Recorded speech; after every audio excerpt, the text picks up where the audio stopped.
Bonjour à tous et bienvenue sur ma chaîne pour une nouvelle présentation de livres.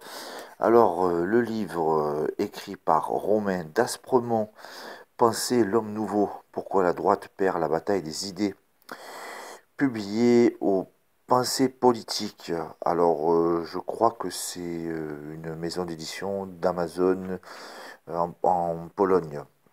Alors, qui est monsieur Romain d'Aspremont? Alors, j'ai cherché un petit peu, j'ai pas trouvé grand-chose. Sur sa préface, il dit que c'est un diplômé de sciences politiques Paris et qu'il formule une critique sans concession des fondamentaux idéologiques de la droite conservatrice. Alors moi j'ai vu qu'il y avait des articles sur Boulevard Voltaire et puis d'autres sites, il y a Polémia aussi, et puis d'autres sites un petit peu droitards sur la toile. Donc moi j'ai connu Romain d'Aspremont en écoutant la radio de la scène Occident que j'avais trouvé très intéressant et puis la curiosité n'a pas de barrière. Donc j'ai acheté ce livre et puis je vais vous raconter un petit peu ce qu'on y trouve. Donc il commence par une préface où il nous dresse un petit peu le tableau et il nous explique en fait que la droite perd depuis longtemps parce que bon, elle s'est pas vraiment remis en question et il y a des fondamentaux qui sont un petit peu durs à chambouler. Alors que la gauche justement ne se prive pas. Et dans sa préface, donc il nous parle de Renaud Camus, Le Grand Remplacement, il nous parle de Maurice Barrès aussi dans ses livres, puis des livres qui sont un peu plus vieux, et il y a des exemples aussi donc de société, de civilisation aussi. Mais beaucoup de questions. Donc dans son premier chapitre, donc il nous dresse un petit peu le tableau par rapport à la préface, et puis il en vient à nous chercher un petit peu le concept d'homme nouveau dans l'histoire. Donc il le fixe à l'époque de la Révolution française en 1789. Il dit qu'il y a aussi eu une tentative en Angleterre avec Cromwell. Et donc il dresse bien l'homme qui était chrétien par rapport à cette période-là et ce que les révolutionnaires ont fait et ont voulu changer. Donc il reprend pas mal de bouquins, d'articles, de choses qui en parlent, où c'est très subtil. Des fois, je suis obligé un petit peu de me concentrer un peu plus. C'est quand même assez subtil et ça demande de l'attention. Il y a un passage qui est intéressant où il nous parle de Jésus. Il nous dit que quand Jésus dit qu'il aime tout le monde, même nos ennemis. Et donc les gens ben, qui vivaient par rapport à ce modèle-là, en fait, n'ont pas appris à détester en fait leur prochain. Alors que l'homme nouveau, lui, eh ben, il a fait carrément un génocide avec les Vendéens, et puis il reprend des articles bon, qui sont quand même assez durs, hein, voir un petit peu tout ce qui s'est passé, comment ça s'est passé. Honnêtement, on n'a rien inventé en 2018. Dans sa deuxième phase de tentative de création d'un homme nouveau, il nous parle bon, ben, du communisme et il nous explique en fait les particularités qui étaient bon, ben, l'athéisme et puis surtout en fait le besoin de faire unité, que tout le monde soit égaux. Et il y avait donc les camps qui en fait rééduquaient les gens qui ne pensaient pas comme il fallait et après ils devenaient ben, eux-mêmes rééducateurs. Après, il enchaîne avec, donc à notre époque, sur la théorie du genre. Donc, il y a une grosse étude de sociologie où il nous parle beaucoup des travaux de Alain de Benoît. Donc, Alain de Benoît, c'est quelqu'un c'est un écrivain, philosophe, essayiste. Bon, vous voyez un petit peu, et moi j'ai déjà lu un de ses bouquins. Je crois qu'il a fait partie du GRES, le groupement de recherche d'enseignement de la civilisation européenne. Donc pour lui, la théorie du genre qui verrait en fait d'unifier l'humanité, même entre les hommes et les femmes, plus de différence, ça serait donc un petit peu l'horizon bah, du libéralisme libertaire. Vient le passage où il nous parle du philosophe Nietzsche, célèbre philosophe du 19e siècle qui avait développé l'homme, le surhomme, le Übermensch. Et, donc il nous parle de ses contradictions, surtout de ses contradicteurs. Et donc tantôt on essaye de le faire passer pour celui qui a inventé le fascisme, même si le fascisme est venu après, ou du moins il aurait été l'initiateur.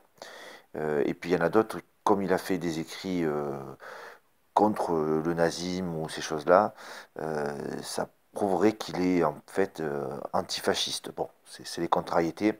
Après, il nous explique que le concept d'Ubermensch, le surhomme, c'était pas du darwinisme social, puisque en fait, c'est pas le darwinisme en fait, c'est l'évolution des espèces les mieux adaptées. Alors que il nous cite un très bon exemple. Dans une ville, c'est pas les aigles qui gouvernent, c'est les pigeons. Vous voyez, c'est pas forcément les plus forts, ce sont les plus adaptés. J'ai bien aimé ce passage. Il y a quand même un sacré travail.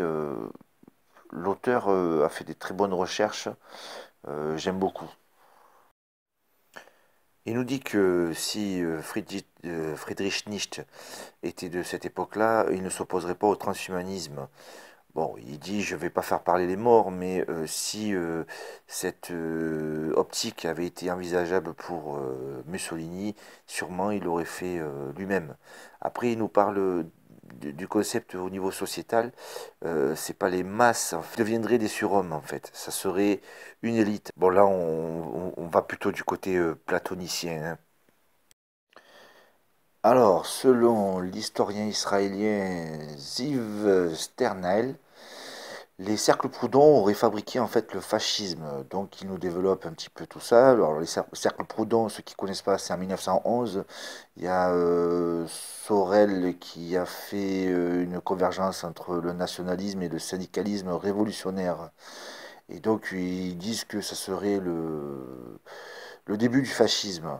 Dans un passage où il évoque le grand remplacement, il estime que, bon, comme l'avait dit Laurent Berton dans tes statistiques de l'ONU, vers 2060, on aurait donc une population halogène musulmane qui serait à peu près l'équivalent de celle des autochtones blanches. Et il dit que donc il y aurait des affrontements. Alors moi, je suis un peu moins certain de ça. Je m'explique. Si on regarde bien, là où il y a eu des clashs entre civilisations autochtones contre les musulmans, ça n'a pas attendu d'être à force égale. Ils ont été bien souvent en infériorité avant de déclencher l'hostilité. Pourquoi? Parce que en fait, ce sont des peuples belliqueux. Donc lui, il fait un petit peu la louange de ce peuple qui est prêt à mourir pour l'honneur. Et que nous, en fait, on est attentiste. Bon, c'est encore une évaluation, hein, à voir avec le temps, hein. Le ventre plein, on est beaucoup moins agressif que le ventre vide. D'autant plus qu'il a bien conscience que ces peuples seront aidés par tout ce qui reste du marxisme, les communistes. Enfin bon, je vous invite à lire les passages de Jean-Marie Le Pen dans ses mémoires, où il explique qu'en fait ça va se reproduire. Il y aura donc les marxistes qui protégeront les terroristes. C'est déjà le cas. Donc il en vient à nous parler de communautarisme. Il y aurait un communautarisme qui se créerait entre populations autochtones, une diaspora intercontinentale qui pourrait en fait bouger mais rester en contact. Et il se réfère à Nietzsche dans tout le long du livre, hein, sur Nietzsche et sur l'homme, le surhomme. Donc il y aurait une élite qui serait supérieure aux autres, en plus petit nombre, et qui attendrait un peu il se réfère aussi au système platonicien. Et elle attendrait en coulisses cette élite de pouvoir prendre le pouvoir quand ça s'y prête. Il se réfère aux bolcheviks qui étaient en fait en infériorité numérique, mais qui étaient face à des gens en fait qui ne combattaient pas. Sur le côté, c'est assez bien amené. Il a raison, hein. Quand on se prépare, on est toujours plus avantagé que si on ne se prépare pas. Bon, il se réfère aussi à pas mal de passages fascistes sur les hommes, sur les femmes, sur le scoutisme, sur ces choses-là. Bon, il le survole, c'est un petit peu référencé, mais bon, je pense qu'il peut pas aller jusqu'au bout. Vous avez bien compris pourquoi, parce qu'aujourd'hui, ben, on peut plus rien dire. À la fin du livre, il nous explique pourquoi il ne faut pas laisser le transhumanisme dans les mains de la gauche et qu'il faut le récupérer, le garder pour soi, ne pas le transmettre aux autres pour pas que ça se retourne contre nous. L'universalisme, ça sert que la foi chrétienne. Bon, il nous critique un petit peu aussi les chrétiens et surtout l'héritage chrétien qui en fait nous empêche de vouloir du mal aux autres.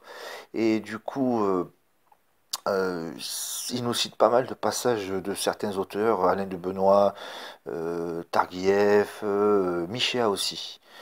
Euh, je vous conseille ce livre quand même parce que il est quand même très très intéressant.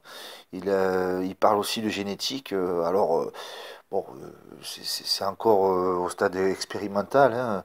Moi, en tout cas, j'ai aimé beaucoup ce livre. J'ai trouvé ça très très intéressant. Je vous le conseille. Il y a quelques passages qui des fois sont un peu difficiles pour les gens qui n'ont pas trop l'habitude de lire, mais ça reste quand même un très très bon ouvrage. Je me languis de vous faire découvrir. Si ma vidéo vous a plu, mettez un pouce et n'oubliez pas de vous abonner. Merci, au revoir pour une nouvelle vidéo.